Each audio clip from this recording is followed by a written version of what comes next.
بسم الله الرحمن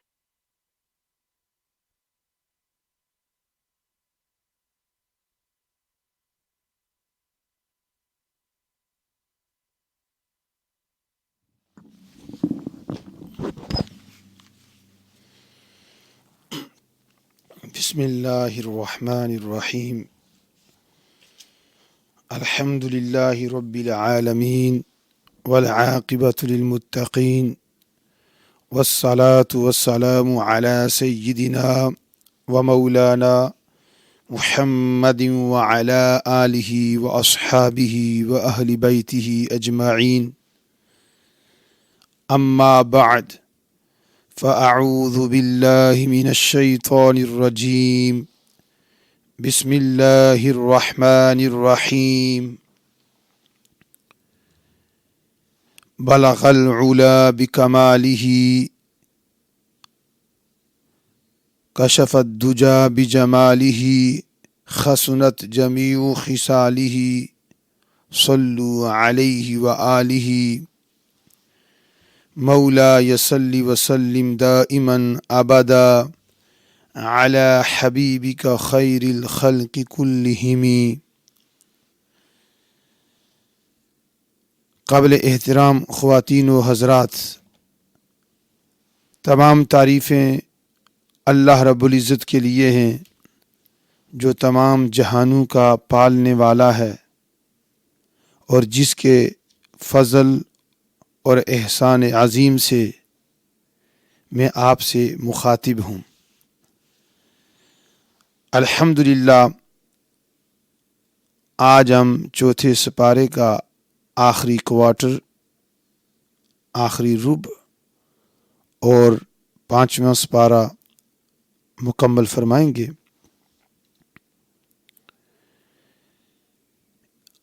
آج جو سورہ مبارکہ آپ سماعت فرمائیں گے وہ ہے سورہ النساء.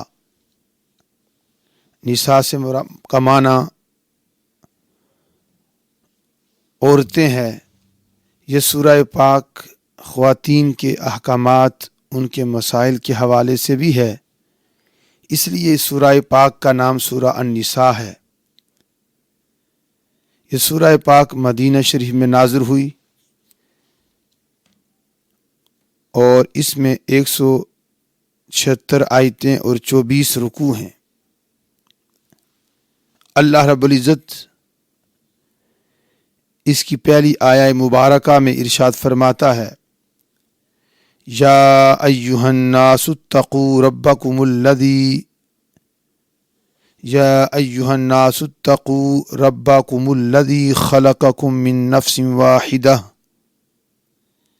اے لوگو، اپنے رب سے ڈرو جس نے تمہیں ایک جان سے پیدا کیا ہے.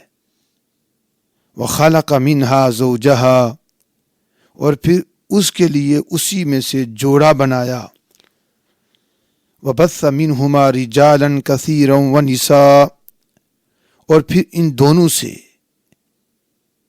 یعنی ایک مرد اور ایک عورت سے بہت سے مردوں اور عورتوں کو پھیلا دیا. اور اللہ سے ڈرو جس کے ذریعے اور جس کے نام پر تم مانگتے ہو، اور رشتوں کا لحاظ رکھو، بے شک اللہ رب العزت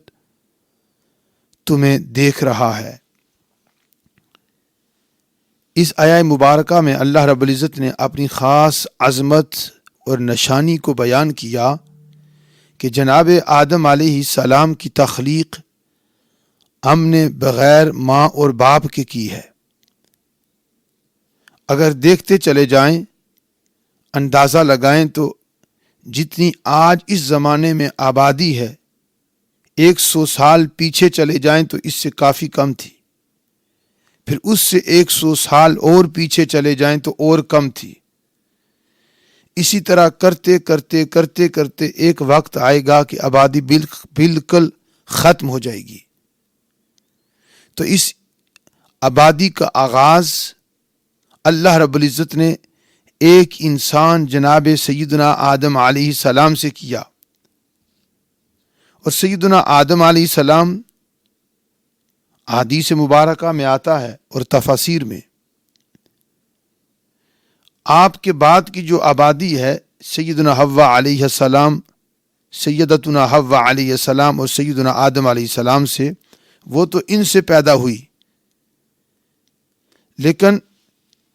جناب آدم علیہ السلام جب آرام فرما رہے تھے تو ان کے بائیں جانب کی پسلی جو ٹیڑھی ہے اسے خواب کے وقت نکال لیا گیا، اور اس پسلی سے سیدہ حوا علیہ السلام کو اللہ رب العزت نے تخلیق کیا جناب آدم کے وجود سے۔ تو ان کے وجود سے تخلیق ہونے کا یہ مطلب نہیں تھا کہ وہ ان کی اولاد ہو گئیں۔ جس طرح انسان کے جسم میں کیڑے پڑ جاتے ہیں تو وہ کیڑے انسان کی اولاد نہیں ہوتے، وہ جسم کا ایک پارٹ اور جز ہوتے ہیں۔ تو اسی طرح جناب سیدنا آدم علیہ السلام کے جسم پاک کی بائیں جانب کی ٹیڑھی پسلی سے اللہ رب العزت نے سیدہ حوا علیہ السلام کو پیدا کیا، اور جب آدم علیہ السلام کی آنکھ کھلی تو دیکھا تو ایک خاتون آپ کے سامنے تشریف فرما تھی۔ تو آپ نے پوچھا کہ اے خاتون تم کون ہو؟ اس نے کہا میں عورت ہوں۔ تو آپ نے پوچھا کس لیے پیدا کی گئی ہو؟ تو انہوں نے کہا میں آپ کے سکون تسکین کے لیے پیدا کی گئی ہوں۔ تو گویا دوسرے مقام پر بھی اللہ رب العزت نے ارشاد فرمایا ہے کہ عورتیں مردوں کے لیے پیدا کی گئی ہیں، اور عورتیں مردوں کی سیدنا آدم علیہ السلام کی ٹیڑھی پسلی سے پیدا کی گئی ہیں، اس لیے نقائص اور کمزوریاں ہو سکتی ہیں، لیکن حضور نے فرمایا بہتر انسان وہ ہے جو عورتوں کے لیے نرمی، شفقت، ہمدردی اور پیار کا معاملہ رکھے اور سختی نہ کرے۔ تو یہ اللہ رب العزت کی خاص شان ہے، اور حضرت آدم علیہ السلام کا مقام ہے کہ اللہ رب العزت نے انہیں بغیر ماں اور باپ کے مٹی سے پیدا کیا۔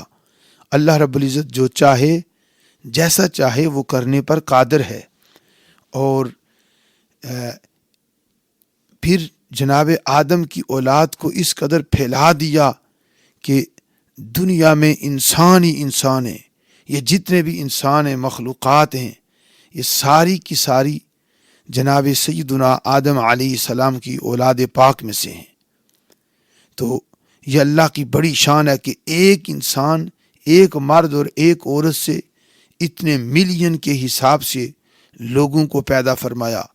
جیسا کہ نبی اکرم صلی اللہ علیہ وسلم کی طرف بھی دیکھیں اگر تو وہ ایک ہیں، اور ان کی زوجہ سیدہ خدیجۃ الکبریٰ علیہ السلام ہیں، لیکن آگے نبی پاک کی اولاد آج اس زمانے میں دیکھیں تو الا ماشاء اللہ دنیا کا کوئی ملک ہوگا شاید جس میں نبی پاک کی آل پاک نہ ہو۔ تو 1400 سال ہوئے آقا علیہ الصلوۃ والسلام کو گئے ہوئے، لیکن آپ کی اولاد پاک سادات دنیا کے کونے کونے میں ہزاروں لاکھوں کی تعداد میں پھیلے ہوئے ہیں۔ یہ نبی پاک صلی اللہ علیہ وسلم کو اللہ رب العزت نے خاص مقام دیا، جس کا ذکر سورہ الکوثر میں فرمایا کہ انا اعطیناک الکوثر، ہم نے آپ کو خیر کثیر عطا کر دی، بے حساب وسعتیں عطا کر دی ہیں، کثرتیں عطا کر دی ہیں۔ تو یہ اللہ رب العزت کی شان پاک ہے، وہ ایک سے لاکھوں وجود پیدا کرتا ہے، اور ایک انسان سے پوری کائنات کو اللہ رب العزت بھر دیتا ہے۔ اور اس کا ذکر قرآن میں فرمایا کہ ان ایک سے اسی کا جوڑا پیدا کیا، جناب آدم سے انہی کے جسم سے ان کا جوڑا پیدا کیا، اور پھر ہم نے ان دو سے بے شمار کثرت سے مردوں اور عورتوں کو پھیلا دیا، یعنی پیدا کیا، اور اب روئے زمین پر ہر جگہ پر جو انسان بستے ہیں یہ سب کے سب ہی جناب سیدنا آدم علیہ السلام کی اولاد پاک ہیں۔ تو یہ اللہ کی کتنی بڑی عظمت اور کتنی بڑی شان ہے۔ اور پھر آگے ایک مقام پر رکوع نمبر 12 کی آیہ مبارکہ نمبر 10 میں اللہ رب العزت ارشاد فرماتا ہے کہ جب بھی کوئی کلام کرو تو سیدھی بات کرو، یعنی کہ کوئی بات غلط نہ کرو، اپنی زبان سے جو بھی الفاظ نکلے ان پر دھیان دو کہ جو بھی لفظ میں زبان سے نکالوں گا اس کے بارے میں مجھے اللہ کے سامنے جواب دہ ہونا پڑے گا۔ اللہ نے فرمایا فَلْيَتَّقُوا اللَّهَ، ان لوگوں کو چاہیے کہ اللہ سے ڈریں، وَلْيَقُولُوا قَوْلًا سَدِيدًا، اور جو بھی بات کریں سیدھی سیدھی بات کریں۔ اور فرمایا إِنَّ الَّذِينَ يَأْكُلُونَ أَمْوَالَ الْيَتَامَى ظُلْمًا إِنَّمَا يَأْكُلُونَ فِي بُطُونِهِمْ نَارًا وَسَيَصْلَوْنَ سَعِيرًا، اور جو یتیموں کا مال ناحق کھاتے ہیں وہ لوگ اپنے پیٹ میں مکمل طور پر نری آگ بھرتے ہیں، اور وَسَيَصْلَوْنَ سَعِيرًا، ان قریب وہ آگ میں داخل ہو جائیں گے۔ یہاں پر اللہ رب العزت نے یتیموں کا ذکر کیا کہ پہلے زمانے میں جب کسی کا والد فوت ہو جاتا، بچہ چھوٹا ہوتا، یتیم ہوتا، اس کے رشتہ دار، اس کے والد کے رشتہ دار، اس کے عزیز وہ دیکھتے کہ یہ بیچارہ کمزور ہے، ابھی چھوٹی عمر میں ہے، ابھی اپنے مال کی حفاظت کے قابل نہیں ہے، تو لوگ اس کا مال ہڑپ کر لیتے، مال کھا جاتے اور کمزوروں کو دبا لیتے، ناجائز طریقے سے مال کھا لیتے۔ اللہ رب العزت نے یہ صراحتاً اس کو منع کر دیا کہ کسی بھی یتیم کا مال ظلم سے مت کھاؤ۔ جو مال ظلم سے کھاتے ہیں گویا وہ اپنے پیٹ میں انگار بھرتے ہیں، آگ کے انگار بھرتے ہیں، اور انقریب آگ میں داخل ہوں گے۔ اس میں ایک اور بھی ہمارے لیے اشارہ ہے کہ ہم جو بھی مال کماتے ہیں، جو بھی مال استعمال کرتے ہیں، ہمیں چاہیے کہ حلال مال کمائیں، حلال کھائیں، اولاد کو حلال کھلائیں، اور حلال کی اپنی اولاد کو، اپنی فیملی کو ترغیب دیں، خود بھی حرام سے بچیں اور دوسروں کو بھی حرام سے بچنے کی تلقین کریں، اور کوشش کریں کسی کے ساتھ زیادتی نہ کریں، نہ انصافی نہ کریں، دھوکہ نہ کریں، ظلم نہ کریں، فریب نہ کریں، کہ جو بھی ہم اعمال کریں گے ایک چھوٹی چیز، چھوٹا ذرہ برابر بھی اگر نیکی کریں گے تو اس کا اجر ملے گا، اور اگر چھوٹے سے چھوٹا ذرہ برابر بھی گناہ کریں گے تو اس گناہ کا ہمیں حساب کتاب اللہ کی بارگاہ میں دینا پڑے گا۔ اگلے مقام پر رکوع نمبر 13 میں اللہ رب العزت نے ڈیٹیل کے ساتھ یہ وراثت کے احکامات بیان کیے ہیں کہ اگر کوئی مر جائے تو اس کے بیٹے کو کیا ملے گا، بیٹی کو کیا ملے گا، بیوی کو کیا ملے گا، والدین کو کیا ملے گا۔ یہ ہر بندے کی، بندہ مومن کی جائیداد میں، اس کی پراپرٹی میں، اس کے بینک بیلنس میں یہ حصے ہیں وارثوں کے، وہ پورے دینے چاہیے۔ اللہ رب العزت نے یہاں پر ایک مقام پر فرمایا کہ ایک مرد کے لیے، بیٹے کے لیے 2 بہنوں کے برابر حصہ ہے۔ مطلب یہ ہے کہ باپ کی اولاد میں بیٹے کا بھی حصہ ہے، بیٹیوں کا بھی حصہ ہے۔ اکثر ہمارے معاشرے میں یہ آتا ہے کہ جب کوئی مر جائے تو اس کی جائیداد میں، پراپرٹی میں، اس کے بینک بیلنس میں یہ انصاف کے ساتھ، شریعت کے مطابق، اصولوں کے مطابق اور قرآن کے مطابق وہ حصوں کی تقسیم نہیں ہوتی، جو بہت بڑا گناہ اور ظلم عظیم ہے، اور قیامت کے دن ہم دوسروں کا مال کھانے والوں میں شامل ہو جائیں گے۔ اس لیے باپ کی جائیداد میں اگر وہ مر جائے، بیٹی کا بھی حصہ ہے، اسے بھی دینا چاہیے، بیٹے کا بھی حصہ ہے، اسے بھی دینا چاہیے، اور اس کے ماں باپ کا بھی ہے، اس کی بیوی کا بھی ہے، یعنی جتنے بھی وارث ہیں یہ دیکھا جائے گا کہ مرنے والے کی جائیداد کتنی ہے اور اس کے کون کون سے وارث ہیں جن کے حصے فرض ہیں، وہ ان کو ادا کیے جائیں۔ اللہ رب العزت نے اس پر بڑی وضاحت سے قرآن کریم میں بیان فرمایا ہے ہماری رہنمائی کے لیے، اور ہماری نجات اور کامیابی اسی میں ہے کہ ہم اللہ رب العزت کے احکامات پہ عمل پیرا ہوں، اپنے دامن کو گناہوں سے پاک رکھیں، دوسروں کا مال ناجائز طور پر کھانے سے اجتناب کریں، بہنوں کو بھی حصہ دیں اپنے باپ کی جائیداد میں، بھائیوں کو بھی دیں، اور جن کا حصہ بنتا ہے یہ اہل علم سے مشاورت کر کے اس مال کی وراثت کی تقسیم کریں۔ اور اللہ رب العزت نے پھر آگے اگلے مقام پر آیا مبارکہ نمبر 19 کے ایک حصے میں فرمایا بیویوں کے حقوق کے حوالے سے کہ وہ بیویوں کا خاص خیال رکھیں، ان کے ساتھ نرمی اور شفقت اختیار کریں، اور اللہ نے فرمایا وعاشروہن بالمعروف، اور ان کے ساتھ اچھا برتاؤ کریں اپنی بیویوں کے ساتھ، یعنی رہن سہن میں، کھانے پینے میں، پہننے میں، ہر لحاظ سے اپنی بیویوں کا خیال رکھیں، ان کے ساتھ نیکی کریں، ہمدردی کریں، پیار کا معاملہ کریں۔ فَإِن كَرِهْتُمُوهُنَّ فَعَسَىٰ أَن تَكْرَهُوا شَيْئًا وَيَجْعَلَ اللَّهُ فِيهِ خَيْرًا كَثِيرًا۔ اللہ نے فرمایا اگر تمہیں کسی وجہ سے اپنی بیویاں پسند نہیں ہیں، تم انہیں ناپسند کرتے ہو، تو ہو سکتا ہے کہ کوئی چیز تم ناپسند کرو لیکن اللہ رب العزت ان میں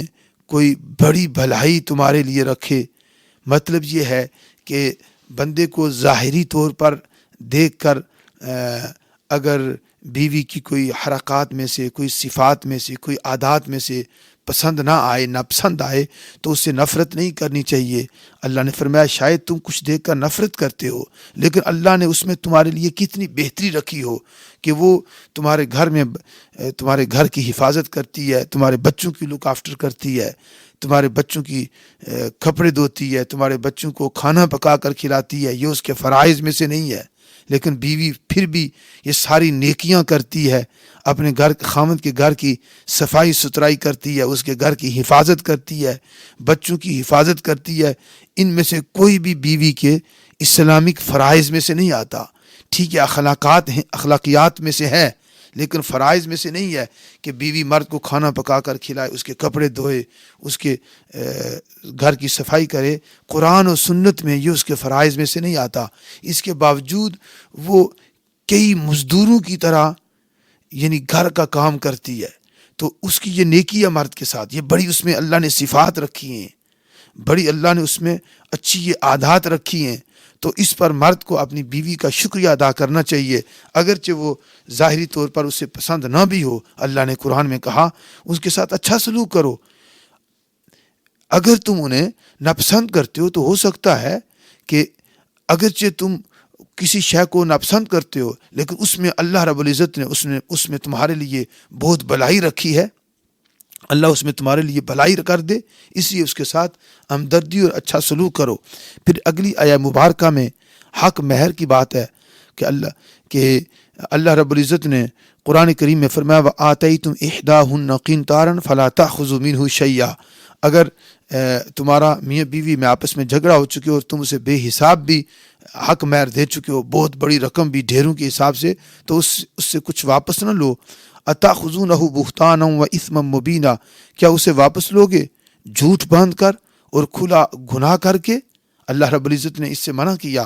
اس میں ایک بڑا خاص واقعہ ہے کہ سیدنا عمر بن خطاب رضی اللہ تعالی عنہ، مسلمانوں کے دوسرے خلیفہ امیر المؤمنین سیدنا عمر بن خطاب رضی اللہ تعالی عنہ، ایک دن آپ نے حق مہر مقرر کرنے کے لیے لوگوں سے مشاورت شروع کی کہ حق مہر کتنا ہونا چاہیے۔ تو اتنے میں ایک خاتون نے آ کر حضرت عمر سے کہا، اے عمر، اللہ رب العزت نے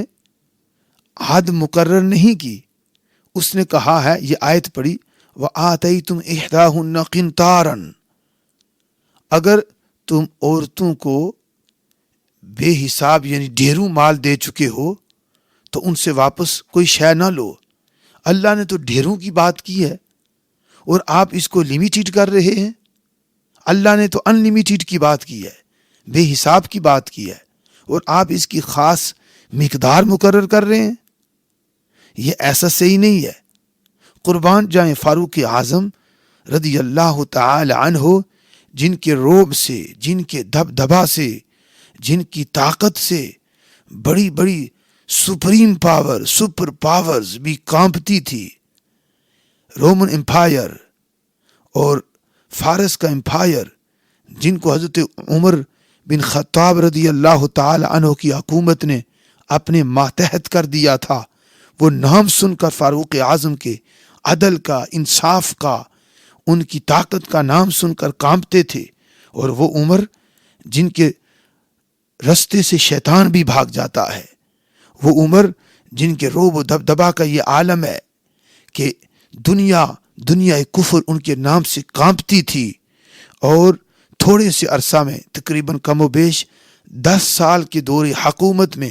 آدھی دنیا پر اسلام کا پرچم آپ نے لہلہا دیا۔ وہ فاروق اعظم جن کا یہ عالم ہے، ان کے دربار میں، ان کی پارلیمنٹ میں ایک عورت بھی آ کر اعتراض کرے تو فاروق اعظم آگے سے تسلی بخش جواب دیتے ہیں، اور اپنی غلطی ہو جائے تو اس کو تسلیم کرتے ہیں۔ جیسے ایک واقعہ اور بھی ہے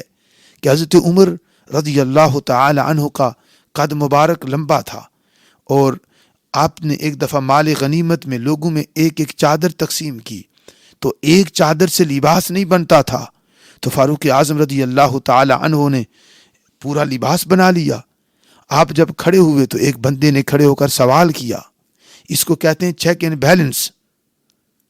حساب محاسبہ، کہ اپنے حکمرانوں کا محاسبہ کیسا ہوتا ہے۔ ایک بندے نے کھڑے ہو کر سوال کیا، اے عمر، ایک چادر سے تو لباس آپ کا نہیں بن سکتا تھا، پورا تیار ہو سکتا تھا، تو آپ نے اتنا بڑا لباس کیسے بنا لیا؟ اس کا مطلب ہے آپ نے مال غنیمت میں ناجائز تقسیم کی ہے، اسی لیے تو آپ کے پورے جسم پر یہ لباس آ گیا۔ تو فاروق اعظم نے قربان جائیں اسے ڈانٹا نہیں کہ تم کون ہوتے ہو مجھ سے پوچھنے والا؟ میں آدھی دنیا کا حاکم ہوں، میں امیر المؤمنین ہوں، میں خلیفۃ المسلمون ہوں، میں جو چاہوں کر لوں، میں مسلمانوں کا امیر ہوں، مجھ سے کوئی پوچھ نہیں سکتا۔ نہیں، بلکہ آپ نے کہا اس کا بیٹا، اس کا جواب میرا بیٹا دے گا۔ آپ نے بیٹے کی طرف اشارہ کیا تو اس نے کہا ہاں ایسا ہی ہے، میرے ابا جان کی جسم پر ایک چادر سے